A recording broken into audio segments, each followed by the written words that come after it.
nos olhos dos pobres, no rosto do mundo.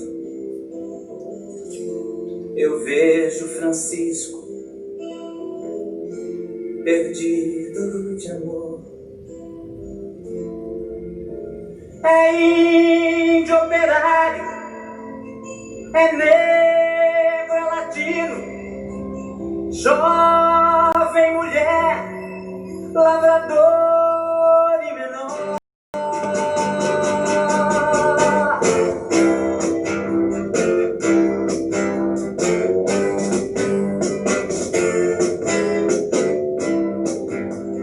Há um tempo só paixão, grito e ternura, clamando as mudanças que o povo espera.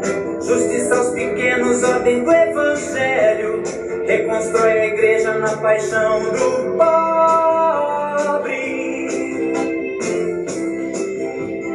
Há crianças nuas nesta paz armada, há Francisco o povo sendo perseguido, há jovens marcados sem teto nem sonhos, há um continente sendo oprimido.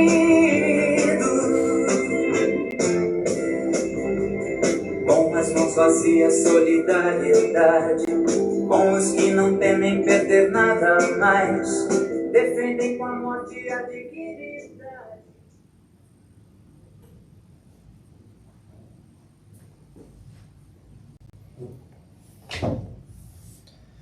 Caríssimos irmãos e irmãs, que bom nos encontrarmos para continuar o nosso estudo da Evangelii Gaudium e, de maneira muito especial, esta música de abertura, que tem como título Canta Francisco, nos traz a experiência de São Francisco, que foi chamado a reconstruir a Igreja. E a Evangelii Gaudium é a proposta do Papa Francisco para esta reconstrução, para esta reforma. Sabendo que este convite é para a Igreja como um todo, não é apenas missão do Papa, mas também de todos nós, vamos iniciar esse nosso encontro invocando o Espírito Santo para que nos dê força, ânimo, para que sejamos verdadeiros evangelizadores inspirados para esta nova evangelização. Em nome do Pai, do Filho e do Espírito Santo. Amém. Vinde, Espírito Santo, enchei os corações dos vossos fiéis e acendei neles o fogo do vosso amor. Enviai o vosso Espírito, e tudo será criado, e renovareis a face da terra. Oremos. Ó Deus, que instruístes os corações dos vossos fiéis, com a luz do Espírito Santo, fazei que apreciemos retamente todas as coisas, segundo o mesmo Espírito, e gozemos sempre da sua consolação. Por Cristo, Senhor nosso. Amém. Irmãos e irmãs, no nosso último encontro, nós partilhamos, estudamos o capítulo 4 da Evangelii Gaudium, que nos falava sobre a dimensão social da evangelização. Terminamos aquela partilha, mas eu gostaria só de dizer umas últimas palavras em relação ao capítulo 4. Nesse capítulo 4, nós percebemos que o pobre é colocado em primeiro lugar. Diz o Papa Francisco: hoje e sempre os pobres são os destinatários privilegiados do Evangelho. A evangelização dirigida gratuitamente a eles é sinal do reino que Jesus veio trazer. Há que afirmar, sem rodeios, que existe um vínculo indissolúvel entre a nossa fé e os pobres. Isso é importante nos lembrar, Existe um vínculo indissolúvel entre a fé no seguimento a Jesus Cristo e a opção pelos pobres. Não os deixemos jamais sozinhos. Este é o grande apelo que o Papa Francisco nos traz. Por isso, continua o Papa, repetindo sua frase já célebre: desejo uma igreja pobre para os pobres. Eles têm muito para nos ensinar. Embora nem sempre os cristãos conseguiram manifestar a beleza do Evangelho, há um sinal que nunca deve faltar: a opção pelos últimos, por aqueles que a sociedade descarta e joga fora. Diz isso no parágrafo 195. E mais, é necessário que todos nos deixemos evangelizar pelos pobres. A nova evangelização é um convite a reconhecer a força salvadora das suas vidas e colocá-los no centro do caminho da Igreja. Parágrafo 198.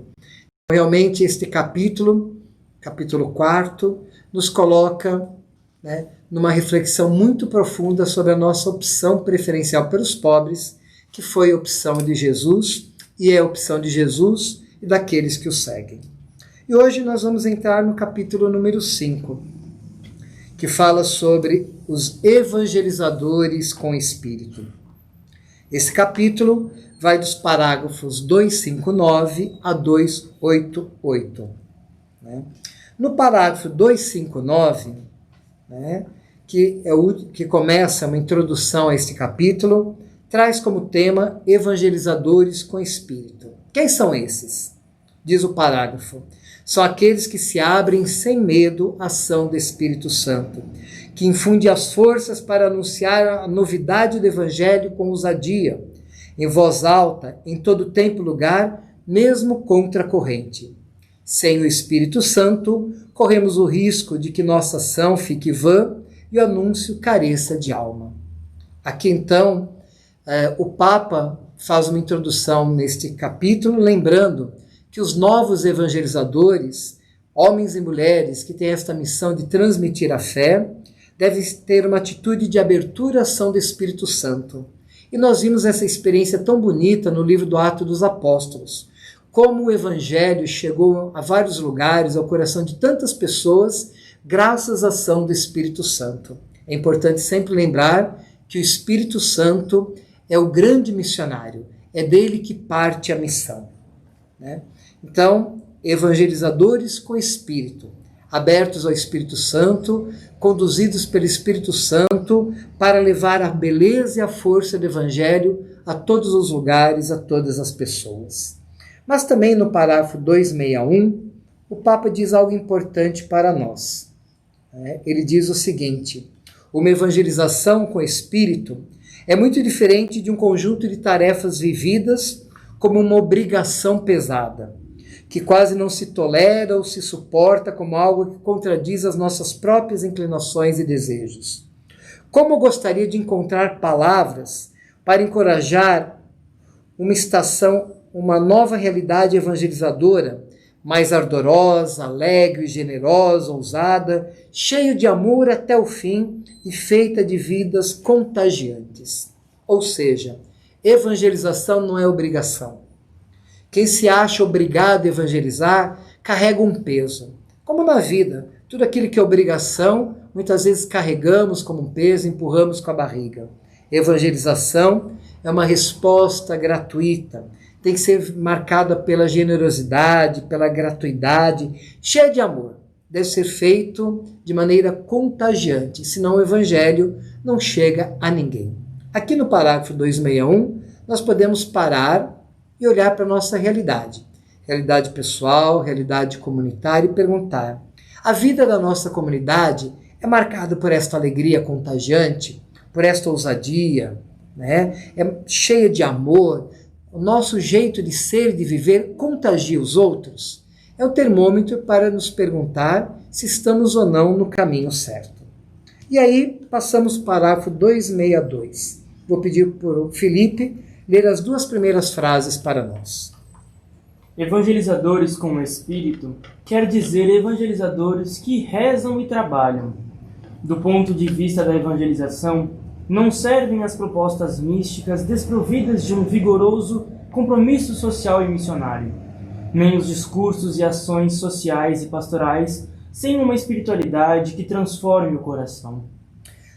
O parágrafo 262, ele traz uma experiência na vida da igreja, trabalhar e rezar, as duas dimensões da evangelização. E aí então, não existem evangelizadores que só rezam ou que só trabalham, né? As duas dimensões estão presentes.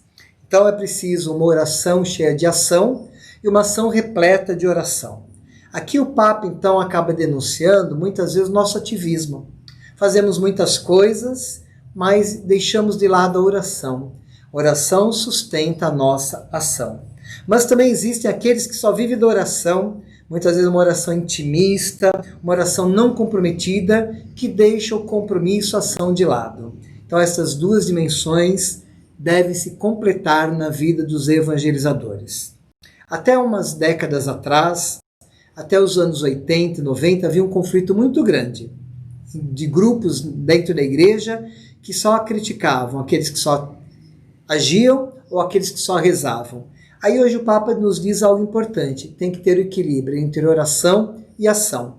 É lembrar a experiência de Marta e Maria, aquela que faz, mas aquela que também é contemplativa. Sem esta ação contemplativa não existe evangelização. Passamos agora ao parágrafo 264. Felipe, lê pra gente as duas primeiras frases. A primeira motivação para evangelizar é o amor que recebemos de Jesus, aquela experiência de sermos salvos por Ele, que nos impele a amá-lo cada vez mais. Um amor que não sentisse a necessidade de falar da pessoa amada, de apresentá-la, de torná-la conhecida. Que amor seria? Se não sentimos o desejo intenso de comunicar Jesus, precisamos nos deter em oração para lhe pedir que volte a cativar-nos. Esse parágrafo nos traz o que é importante. Qual a primeira motivação para a evangelização? É o amor que recebemos de Jesus. A missão é a resposta daqueles que se sentem amados por Deus. A missão é uma vida comprometida, porque sentindo-se tão amado, que nos leva a anunciar aquele que nos ama. E aqui então o Papa diz isso para nós, é importante. Se eu não evangelizo, é porque talvez eu perdi essa dimensão do amor.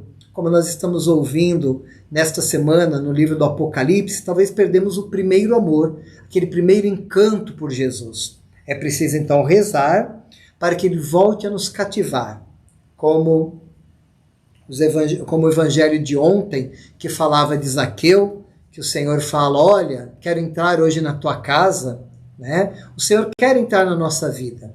Muitas vezes nós deixamos ele entrar, mas deixamos ele de lado depois na correria do dia a dia. Então aqui é importante este elemento. O evangelizar, o ser evangelizador é a resposta do amor que Deus tem para comigo. Quem se sente amado vai amar. E aí no parágrafo 266, começa dizendo o seguinte: não se pode perseverar numa evangelização cheia de ardor se não se está convencido por experiência própria que não é a mesma coisa ter conhecido Jesus ou não conhecer. Não é a mesma coisa caminhar com ele ou caminhar tateando. Não é a mesma coisa escutá-lo ou ignorar a sua palavra. Não é a mesma coisa poder contemplá-lo, adorá-lo, descansar nele ou não o poder fazer. Aqui no parágrafo 266, o Papa nos alerta que para perseverar nesta evangelização cheia de ardor, é preciso fazer a experiência do encontro pessoal com Jesus. Experiência diária, contínua, permanente. Eu não posso evangelizar, eu não posso falar de alguém que eu não conheço. Eu não posso falar do amor que eu não experimento. Eu não posso falar de uma pessoa que eu não me aprofundo na sua vida, no seu caminho, nos seus passos. Aqui então o Papa nos alerta isso, Para perseverar é preciso permanecer e buscar esse encontro pessoal, contínuo e permanente com Jesus Cristo. Aí podemos dar mais um passo e nós vamos para o parágrafo 268. Felipe, você lê para a gente o 268? Você pode ler o parágrafo todo. A palavra de Deus convida-nos também a reconhecer que somos povo. Vós que outrora não erais um povo, agora sois povo de Deus. Para ser evangelizador com espírito, é preciso também desenvolver o prazer espiritual de estar próximo da vida das pessoas, até chegar a descobrir que isso se torna fonte de uma alegria superior. A missão é uma paixão por Jesus e simultaneamente uma paixão pelo seu povo. Quando paramos diante de Jesus crucificado, reconhecemos todo o seu amor que nos dignifica e sustenta. Mas lá também, se não formos cegos, começamos a perceber que esse olhar de Jesus se alonga e dirige, cheio de afeto e ardor, a todo o seu povo. Lá descobrimos novamente que ele quer servir-se de nós para chegar cada vez mais perto do seu povo amado. Toma-nos no meio do povo e envia-nos ao povo. de tal modo que a nossa identidade não compreende. Elemento fundamental na evangelização, né? O verdadeiro evangelizador, ele tem um prazer espiritual de estar junto, próximo da vida das pessoas.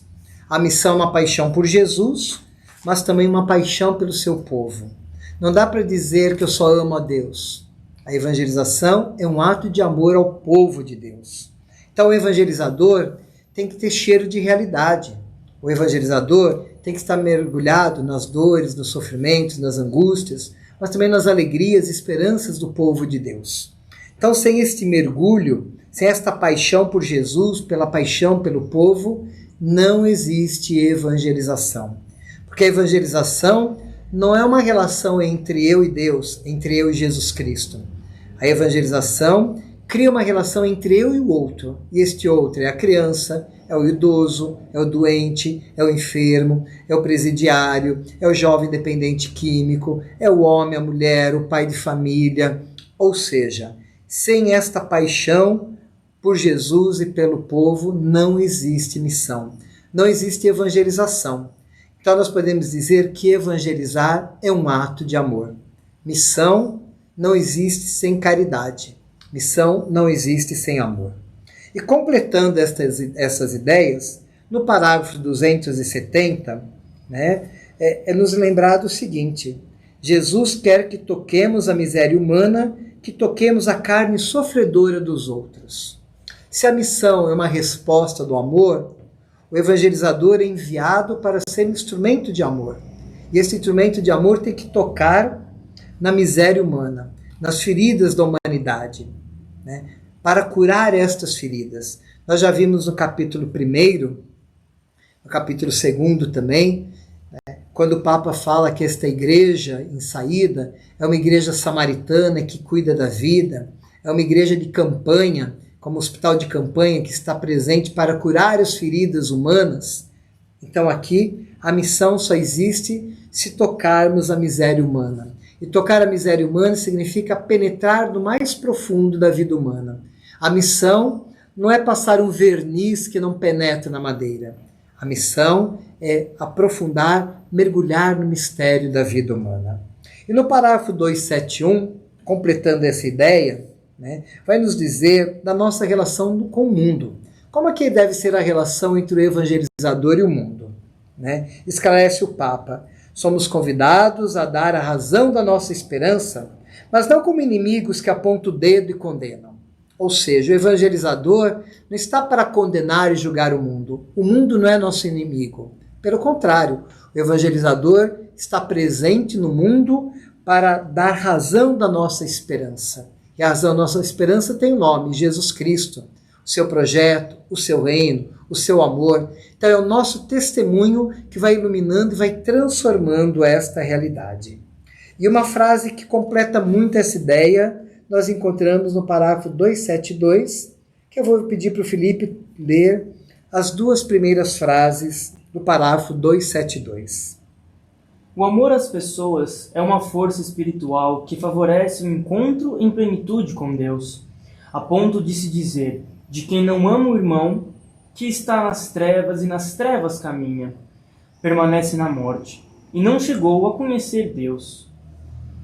Bento XVI disse que fechar os olhos diante do próximo torna cegos também diante de Deus, e que o amor é fundamental, a única luz que ilumina incessantemente um mundo às escuras e nos dá a coragem de viver e agir.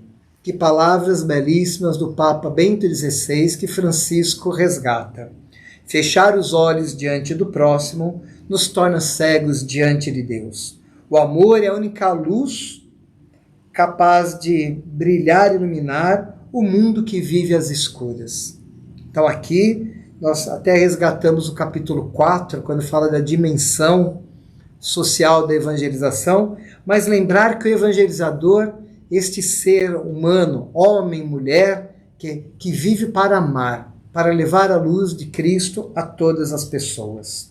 E aí, ainda completando, quase no finalzinho deste parágrafo 272, nos diz o seguinte: só pode ser missionário, acrescenta o Papa, apenas quem se sente bem na busca do bem do próximo, quem deseja a felicidade dos outros. Se eu não quero então o bem do outro, se eu não quero a felicidade do meu irmão, eu não posso ser missionário.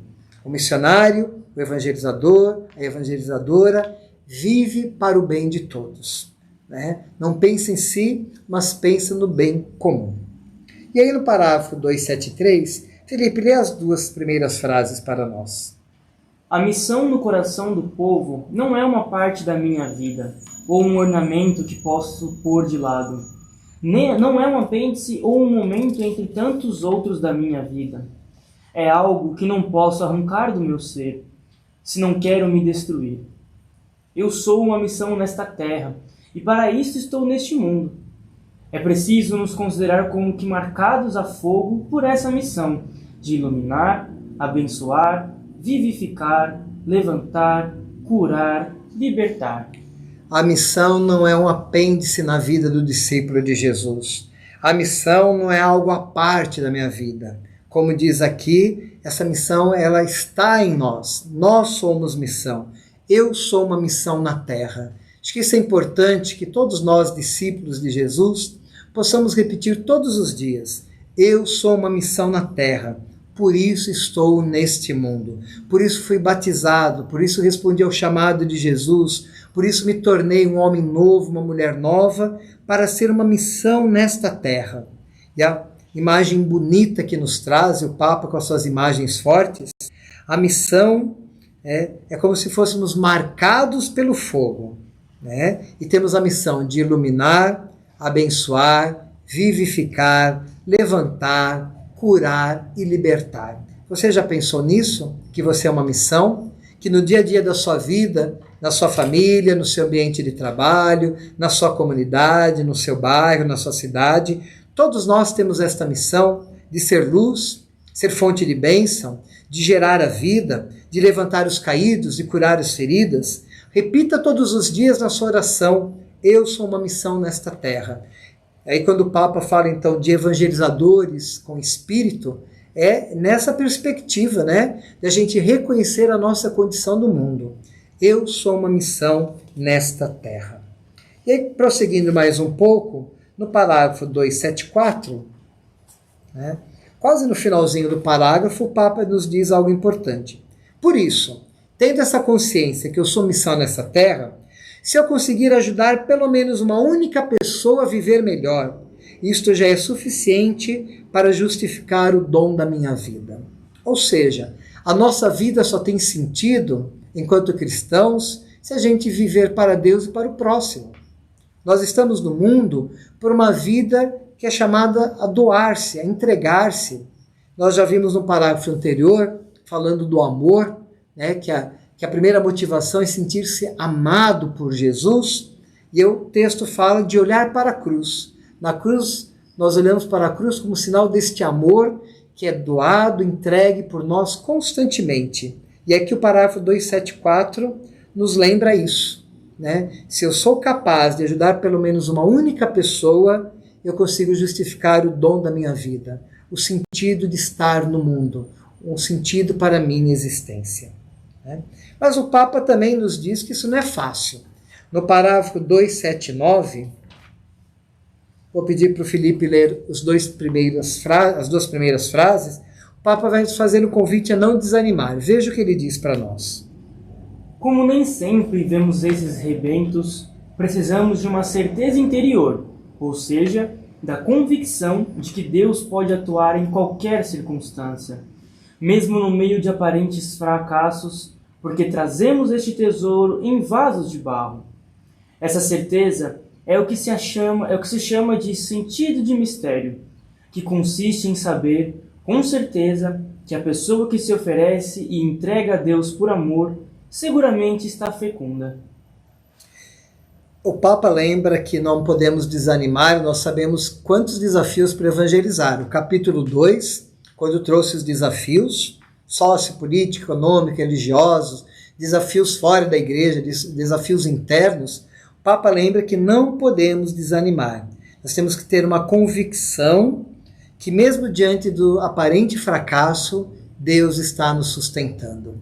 a imagem de São Paulo, da segunda carta à comunidade de Corinto, trazemos este tesouro em vasos de barro. Nós somos estes vasos de barro. Este tesouro é a vida nova, é o evangelho a ser anunciado, a ser vivido.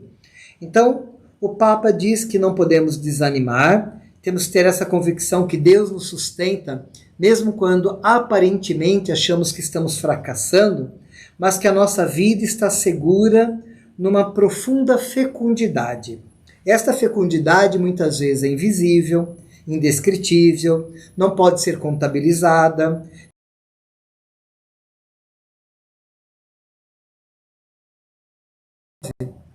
Podemos trazer uma imagem muito próxima de nós, né, do semeador. Nós lançamos sementes. Essas sementes podem cair em vários terrenos, mas algumas vão persistir, algumas vão gerar, algumas vão produzir frutos. E nem sempre nós vamos ver os frutos, nem sempre vamos colher os frutos, mas a vida do evangelizador é uma vida fecunda, porque Deus está conosco e garante o crescimento das sementes do Evangelho que vamos lançando no dia a dia da nossa vida. Mas o Papa diz que para isso, para sermos esses evangelizadores, precisamos de algo importante também. Vamos ver o que está dizendo no parágrafo 281. Pode ler para a gente. Há uma forma de oração que nos incentiva particularmente a gastarmos-nos na evangelização e nos motiva a procurar o bem dos outros. É a intercessão. Fixemos por momentos o íntimo de um grande evangelizador como São Paulo, para perceber como era a sua oração. Ela estava repleta de seres humanos. Em todas as minhas orações, sempre peço com alegria por todos vós, pois tenho-vos no coração. Descobrimos assim que interceder não nos afasta da verdadeira contemplação, porque a contemplação que deixa de fora os outros é uma farsa. Aqui o Papa fala sobre a força missionária da intercessão, a oração de intercessão, ou seja, a oração que fazemos uns pelos outros. Lembre-se que a igreja toda é missionária. Quanto é importante o incentivo, a animação, o apoio dos evangelizadores um para com os outros. E Paulo, nas suas cartas, sempre se dirige às comunidades que ele ajudou a fundar, que ele educou na fé, no caminho de Jesus Cristo, sempre dizendo, sempre lembro de vocês, sempre coloco vocês na minha oração. Então, quanto é importante esta força missionária que nasce de uma oração intercessora. Oração da comunidade, oração dos grupos, né? Essa oração que traz os outros para dentro de nós. Vamos imaginar quantos evangelizadores hoje estão no mundo, em lugares distantes, na região da Amazônia, na África, em países com uma cultura que não é cristã, em países onde o cristianismo é perseguido. Como é que eles se mantêm? Como é que a força missionária se mantém viva e acesa? Graças à oração da igreja. Podemos lembrar, vamos pegar lá os primeiros capítulos do Atos dos Apóstolos, quando os primeiros apóstolos começam a ser presos, quando a primeira prisão de Pedro, quando ele está preso, dizia o texto do Atos dos Apóstolos, e a igreja reunida rezava por ele. Então, a importância da força da oração intercessora, um rezar pelo outro, para que possamos manter sempre esse dinamismo da missão. Mas no parágrafo 284, dê pra gente, Felipe, o parágrafo todo. Além da oração, existe alguém muito importante nesta caminhada missionária. Juntamente com o Espírito Santo, sempre está Maria no meio do povo. Ela reunia os discípulos para invocá-lo, e assim tornou possível a explosão missionária que se deu no Pentecostes. Ela é a mãe da igreja evangelizadora. Sem ela, não podemos compreender cabalmente o espírito da nova evangelização. Evangelizadores com espírito, em espírito, além de contar com o Espírito Santo, conta com a intercessão da Virgem Maria. Maria é chamada estrela da nova evangelização. Maria é aquela que sempre esteve junto com a igreja em todos os momentos. Então, ela é a mãe da igreja evangelizadora. Então, além de contar com o auxílio do Espírito Santo, temos a grande intercessora, que ajuda a Igreja a caminhar na missão de anunciar Jesus Cristo e o seu reino. No parágrafo 286, nos diz o Papa diz: Maria é aquela que sabe transformar um curral de animais na casa de Jesus, com os pobres paninhos e uma montanha de ternura. Ela é a serva humilde do Pai, que transborda de alegria no louvor. É a amiga sempre solícita para que não falte o vinho na nossa vida. É aquela que tem o coração trespassado pela espada, que compreende todas as penas, todo o sofrimento humano. Então a Virgem Maria é aquela que está conosco em todos os momentos da missão. Momentos de alegria, momentos da dor, momentos da provação, momentos da esperança. E aí continua também, descrevendo o papel da Virgem Maria na evangelização. Ela, como estrela da nova evangelização, diz algo mais bonito no parágrafo 287. A mãe do Evangelho vivente, pedimos a sua intercessão a fim de que este convite para uma nova etapa da evangelização seja acolhido por toda a comunidade eclesial. Ela é a mulher de fé, que vive e caminha na fé. É a sua excepcional peregrinação da fé, representa um ponto de referência constante para a Igreja. Maria, a mãe do Evangelho vivente, a mãe da palavra encarnada que é Jesus, ela intercede, o Papa pede no final desse texto, dessa bonita exortação apostólica, sua intercessão para que a Igreja toda assuma esse convite para uma nova evangelização, que toda a comunidade assuma esta nova evangelização e que faça essa experiência do caminho de Maria. Falar da nova evangelização é falar deste caminho na fé, de viver este caminho de peregrinos, peregrinos que buscam um novo céu, uma nova terra, uma nova realidade, que é o reino de Deus. E aí então, no parágrafo 288, a nossa exortação termina com uma oração a Maria, mãe da evangelização. Porque aí o Papa diz: existe o estilo mariano na atividade evangelizadora da Igreja. Porque sempre que olhamos Maria, voltamos a acreditar na força revolucionária da ternura e do afeto.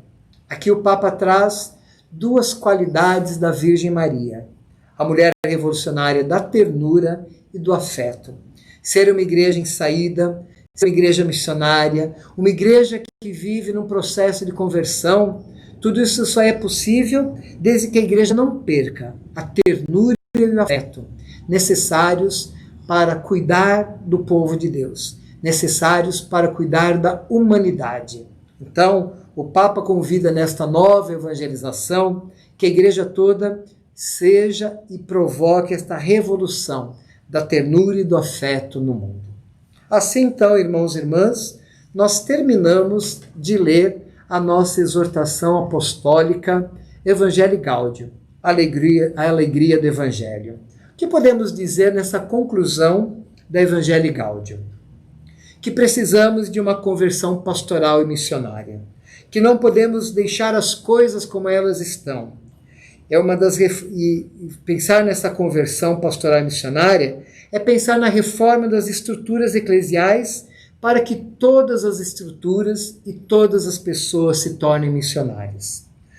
É preciso ser uma igreja de portas abertas. E uma igreja de portas abertas é sinal do acolhimento de Deus. É ter por todo lado igrejas com portas abertas para que aquelas pessoas que estão à procura não encontrem a frieza de uma porta fechada. Toda essa experiência que o Papa Francisco nos convida a trilharmos de uma nova evangelização nasce desde o Concílio Vaticano II. O Papa Francisco, ele traz para nós as luzes, todo o Pentecostes do Concílio Vaticano II, que nos convida a percorrer um caminho de constante conversão, porque o Concílio Vaticano II olhou o mundo para responder às suas alegrias e esperanças, para responder às tristezas e angústias do ser humano. Quem se abre ao outro e quem olha para o outro se abre à conversão. Esta igreja que o Papa nos convida a ser é uma igreja de coração e olhos abertos para o mundo, para as pessoas. Esta é a atitude que o Papa Francisco tanto propõe à Igreja da atualidade para avançar no caminho da conversão pastoral e missionária. E aí, para encerrarmos esse nosso estudo, podemos lembrar algumas frases que nos acompanharam durante esse estudo. Há cristãos que parecem ter escolhido viver uma quaresma sem Páscoa. Um evangelizador não deveria ter constantemente uma cara de funeral. Aos sacerdotes lembro que o confessionário não deve ser uma câmara de tortura, mas o lugar da misericórdia do Senhor, que nos incentiva a praticar o bem possível. A Eucaristia não é prêmio para os perfeitos, mas um remédio generoso e um alimento que traz a cura para os fracos. Muitas vezes agimos como controladores da graça e não como facilitadores da graça de Deus.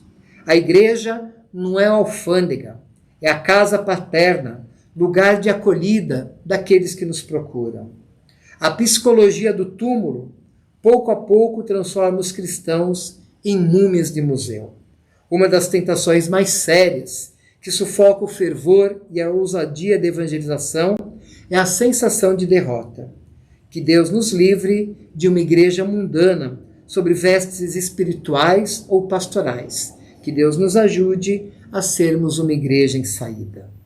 E para encerrar, então, quero ler, e você que está nos acompanhando, pegue aí o seu livro, o seu texto. Vamos ler a oração que está no final do parágrafo 288, que o Papa Francisco faz à Virgem Maria, pedindo que interceda pela Igreja. Virgem Mãe Maria, vós que, movida pelo Espírito, acolhestes o Verbo da vida, na profundidade da vossa fé humilde, totalmente entregue ao Eterno, ajudai-nos a dizer o nosso sim, perante a urgência, mais imperiosa do que nunca, de fazer ressoar a boa nova de Jesus. Vós, cheia da presença de Cristo, levastes a alegria a João Batista, fazendo-o exultar no seio de sua mãe. Vós, estremecendo de alegria, cantastes as maravilhas do Senhor. Vós que permanecestes firmes diante da cruz, com uma fé inabalável, e recebestes a jubilosa consolação da ressurreição. Reunistes os discípulos à espera do Espírito, para que nascesse a Igreja evangelizadora. Alcançai-nos agora um novo ardor de ressuscitados, para levar a todos o Evangelho da vida que vence a morte. Dai-nos a ousadia de buscar novos caminhos, para que chegue a todos o dom da beleza que não se apaga. Vós, Virgem da escuta e da contemplação, Mãe de amor, esposa das núpcias eternas, intercedei pela Igreja, do qual sois o ícone puríssimo, para que ela nunca se feche nem se detenha na sua paixão de restaurar o reino. Estrela da nova evangelização, ajudai-nos a refugir com testemunho de comunhão, do serviço, da fé ardente e generosa, da justiça e do amor aos pobres, para que a alegria do Evangelho chegue até os confins da terra e nenhuma periferia fique privada de sua luz. Mãe do Evangelho vivente, manancial da alegria para os pequeninos, rogai por nós. Amém. Aleluia. Então, queridos irmãos e irmãs, assim nós terminamos o estudo da Evangelii Gaudium. Agradeço a cada um, a cada uma que nos acompanhou. Aqueles que perderam algum desses nossos encontros, poderá encontrá-los gravados no Facebook da paróquia ou também no YouTube, Paróquia São José do Belém. E antes de encerrar, pergunto ao Felipe, existe alguma pergunta? Houveram comentários muito pertinentes e interessantes, mas eu gostaria de fazer algumas perguntas por mim, né? E primeiro eu queria perguntar se... Eu acho que o início desse quinto capítulo mostra uma dinâmica muito interessante entre a ação e a oração. né, padre? De como toda oração impele uma ação e de como a ação tem que estar baseada sempre numa oração. É importante lembrar essas duas dimensões da vida cristã. Nós podemos até trazer presente a carta de São Tiago, que diz: a fé sem obras é morta. Então, a ação sem oração é morta, a oração sem ação é uma oração vazia. Então, quanto precisamos resgatar dentro da dinâmica das nossas comunidades estas duas dimensões, né? Ora et labora, que é a experiência que se tem dos monastérios, do início do cristianismo, né? Oração e trabalho fazem parte da vida do cristão. Também gostaria de pensar que amar ao povo, né, quando o Papa fala sobre isso, ele também faz pensar que amar a Deus também é amar quem ele ama, também é ver Jesus no outro e amar Jesus nessas pessoas. Né? Nós estamos saindo da celebração do 4º Dia Mundial dos Pobres, né? E a grande motivação do Papa Francisco e da própria Igreja, que nós temos que olhar no rosto do irmão, da irmã, principalmente daqueles que sofrem, o rosto do Cristo crucificado. Então, o Cristo continua sendo crucificado, não mais numa cruz de madeira, mas na cruz da pobreza, da injustiça, da miséria, das drogas, do desemprego. Então, como amar estes irmãos? Amando-os, estarei amando Jesus Cristo crucificado e ressuscitado. E também pensando sobre quando o Papa fala sobre o fracasso, eu acho que a gente deve lembrar também que assim como a salvação veio da cruz, quando achamos que estamos fracassando é que a gente pode encontrar muita graça, né? Essa foi a experiência de Jesus e a experiência dos discípulos. Para os discípulos, a cruz era sinal de fracasso, de derrota. E isso significa que, na nossa vida, nós não podemos nos vangloriar. Fracassos existem, mas lembrar que nós somos instrumentos da missão, né? Que Deus realiza a missão através de nós. Então, tudo é graça, tudo é obra de Deus. Nós colaboramos com a nossa imperfeição, com o nosso limite, com a nossa pequenez, mas com a nossa entrega. Quando nós nos entregamos totalmente ao Senhor, como Jesus fez, né? Eu vim para fazer a vontade do Pai. Quando assim também no dia a dia nos colocamos à disposição da vontade do Pai, Deus vai agindo e realizando a sua missão. E por último também, pensando na força da intercessão que o Papa fala no finalzinho, ele mostra como é importante rezar pelos outros e não por si mesmo, né? Muitas vezes a gente fica muito preso no rezar por mim e nas minhas coisas da minha vida e esquece de rezar por nós enquanto igreja, enquanto mundo, né? Nós podemos trazer presente o testemunho de Santa Teresinha, do Menino Jesus, que é a padroeira das missões e nunca saiu de um convento, né? Ou seja, ela passou a vida toda rezando pelos missionários. Então, o quanto a oração, ela não rezava por ela rezava pela igreja, pela missão, por aqueles que estavam na labuta do dia a dia, levando Jesus Cristo a tantas realidades, né? A experiência e o testemunho de Santa Teresinha do Menino Jesus nos ajuda a entender essa dimensão. Então, queridos irmãos e irmãs, agradeço mais uma vez. Nós encerramos, então, nossos estudos por este ano, né? Nós queremos, a partir da próxima semana, a partir da primeira semana do Advento, fazer os nossos momentos de preparação para o Natal. Mas só vamos retomar, então, a nossa Escola da Fé no ano que vem. Que aí nós já entrando nesse tempo do Advento, é muito mais um tempo de oração, de contemplação, nos preparando para celebrar o Natal. Então agradeço a vocês. Quem não teve a oportunidade de ler, né, toda a exortação apostólica, a partir dessas partilhas, dessas reflexões, releia esse texto, que esse texto ajude a vivermos juntos a nossa missão evangelizadora neste mundo. Que Deus os abençoe, o Espírito Santo os ilumine e que a Virgem Maria esteja sempre conosco no caminho da construção do reino de Deus. Que assim seja. Amém.